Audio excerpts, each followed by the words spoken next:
Uyga kirishim bilan uning qattiq va issiq qo'llari meni devorga taqadi. U mening xolamning eri, o'z pochcham edi.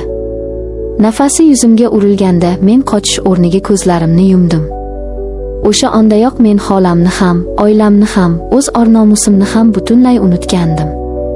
Bu mening hayotimdagi eng shirin va eng jannatnamo do'zaxning boshlanishi edi. Assalomu alaykum, sirlarini tun qorong'usida o'z qalbida qulflab yashaydigan dardli azizlarim. Hikoyachi Momo kanaliga yana bir bor xush kelibsiz. Bugun sizlar uchun yana bir yurakni titratadigan, hissiyotlarga o'ta boy va dahshatli xatolarga to'la hikoya tayyorladim. Videoni oxirigacha tomosha qiling, chunki bu qizning qismati sizni albatta o'ziga tortadi. Marhamat, qulayroq joylashib oling, biz boshladik.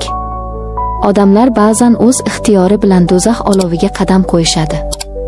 Sababi oddiy, o'sha olov uzoqdan juda issiq, chiroyli va jozibali ko'rinadi. Men 20 yoshda edim. Yosh, sodda, biroz ishonuvchan va ko'proq mehrga muhtoj qiz edim. Ota-onamning uyi menga doim torlik qilardi. U yerdagi qattiq qoidalar va sovuqlikdan tezroq qochishni xohlardim.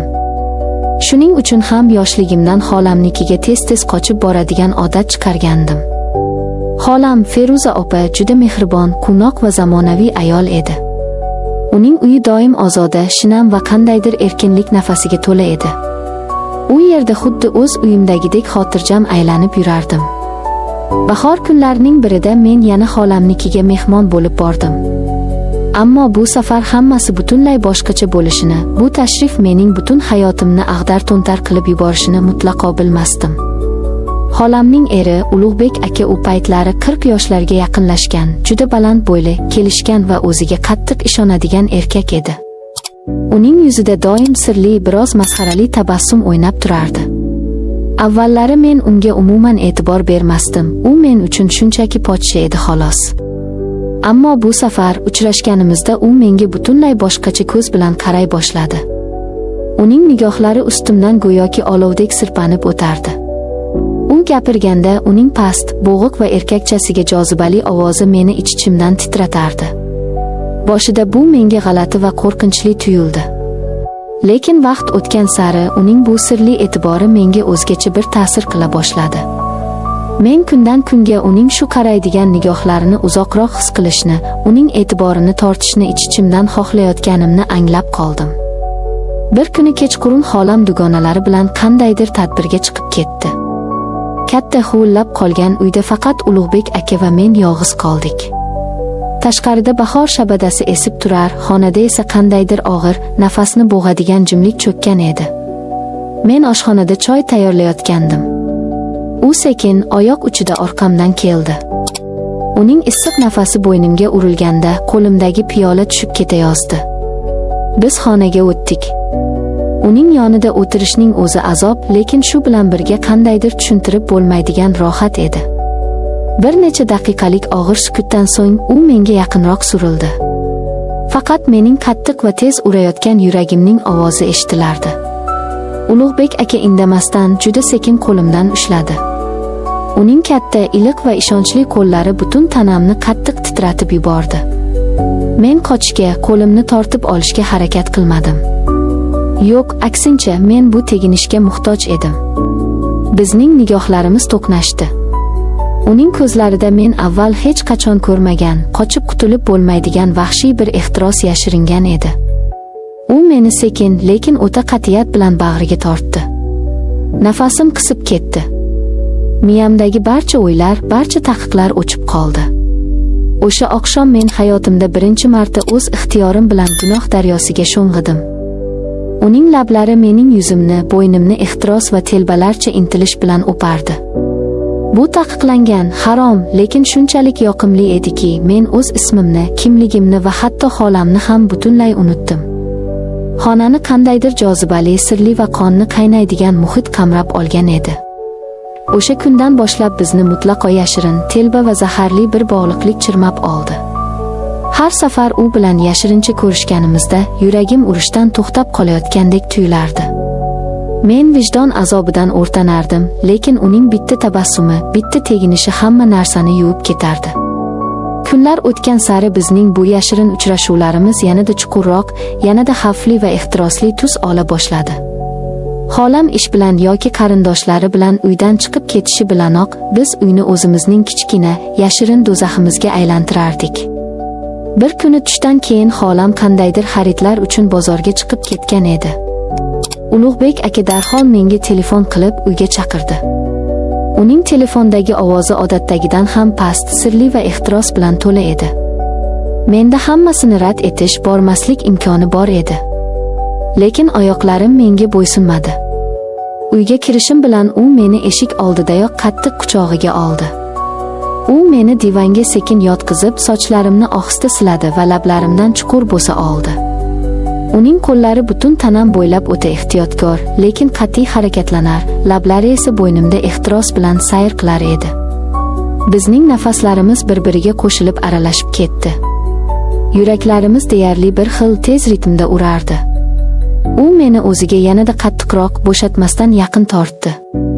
O'sha qisqa daqiqalarda vaqt butunlay to'xtagandek tuyuldi. Faqat ehtiros, qon qaynatuvchi mehr va zo'riqish.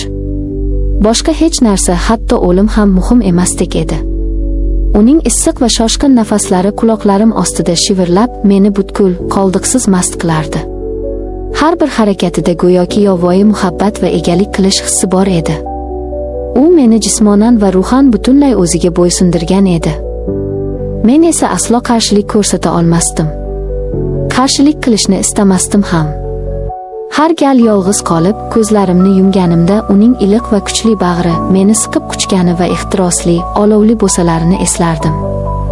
Bu taqiqlangan, harom, ammo telba hislar bilan yo'g'rilgan bu sirli aloqa meni xuddi giyohvand moddadek o'ziga kundan kunga ko'proq, mahkamroq bog'lab borardi.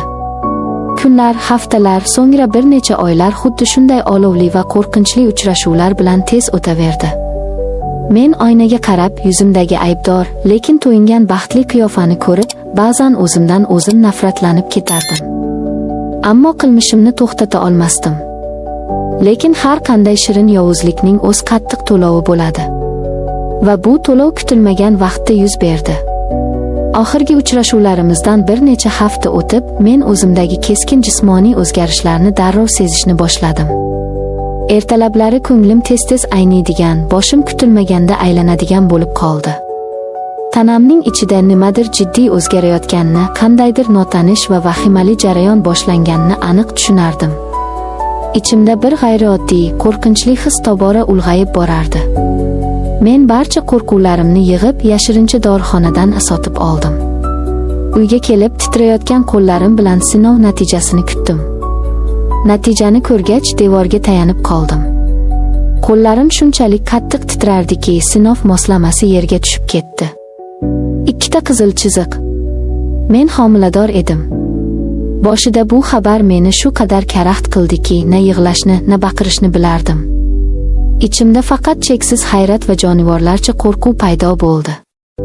Men aniq 100% bilardim, bu qornimdagi murg'ak bola faqat va faqat Ulug'bek akaniki edi. Boshqa hech kimniki emas. Endi bu qora sirni yashirish butunlay imkonsiz, ilojsiz bir holatga aylangan edi. Men kechalari ko'rpasini yuzimga tortib, ovozsiz, achchiq-achchiq yig'lardim. Har safar xolamning beg'ubor va xursand yuziga qaraganimda, o'zimni osib o'ldirgim kelardi.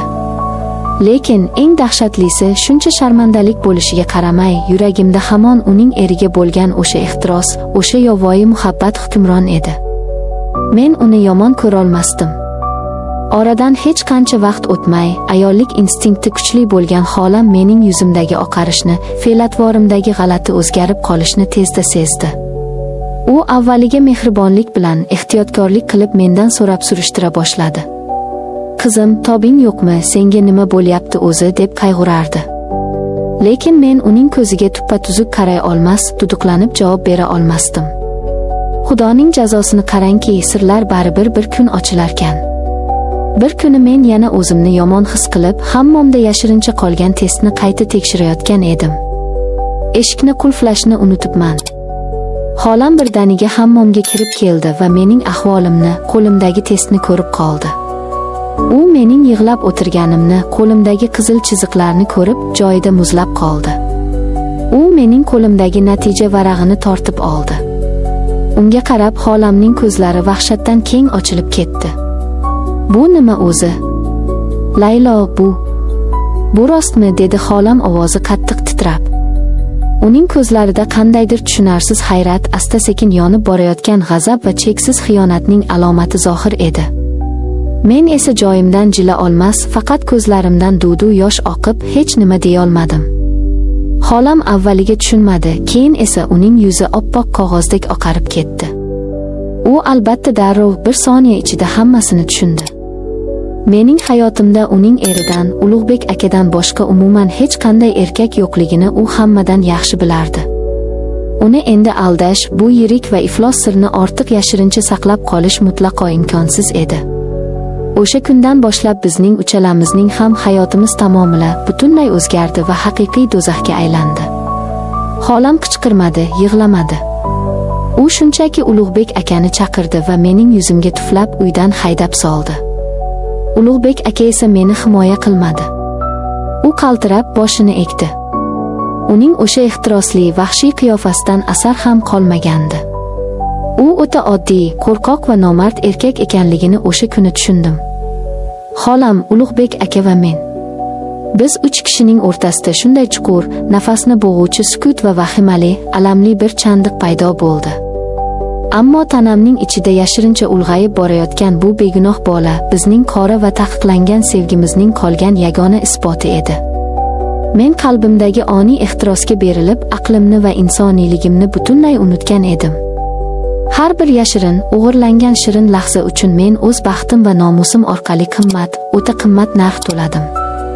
Birovning baxtiga, xolamning muqaddas oilasiga ko'z tikib o'zimni, butun kelajagimni abadiyga yo'qotdim. Endi hammasi tamom bo'lganda, endi juda kech bo'lsa-da men bir narsani chuqur anglab yetdim. Bu shunchaki xato emas, bu qutulib bo'lmaydigan ulkan gunoh edi. Sevgi va ehtiros nomi bilan o'zini o'zi aldagan yuraklar oxir-oqibat faqat yolg'izlik va chidab bo'lmas azob chekadi. Halol yo'l va sabr baxtning yagona to'g'ri kaliti ekan. Xiyonat, u qanchalik shirin va olovli ko'rinmasin, hech qachon hech kimga chinakam xotirjamlik va baxt olib kelmaydi. O'z qadrini va or-nomusini asrash ayol kishining eng ulug' va go'zal ziynati ekanligini men butun hayotimni vayron qilibgina tushundim. Sizlarga aytadigan gapim shu, azizlar. Hech qachon birovning baxti ustiga o'z qasringizni qurmang. Olov uzoqdan istadi, lekin yaqinlashsangiz sizni butunlay yoqib, kul qilib yuboradi. Agar bugungi hikoyamiz sizning qalbingizga ozgina bo'lsa-da ta'sir qilgan bo'lsa, bizni qo'llab-quvvatlash uchun videoga like bosing va kanalimizga obuna bo'ling. Sizning har bir fikringiz, har bir qo'llab-quvvatlashingiz biz uchun juda va juda muhim. Fikrlaringizni albatta kommentariyalarda yozib qoldiring. Yana shunday qiziqarli, hayotiy va hayajonli hikoyalar eshitish uchun biz bilan birga qoling. Obuna bo'lishni unutmang. Siz bilan Hikoyachi Momo kanali bo'ldi. O'zingizni asrang.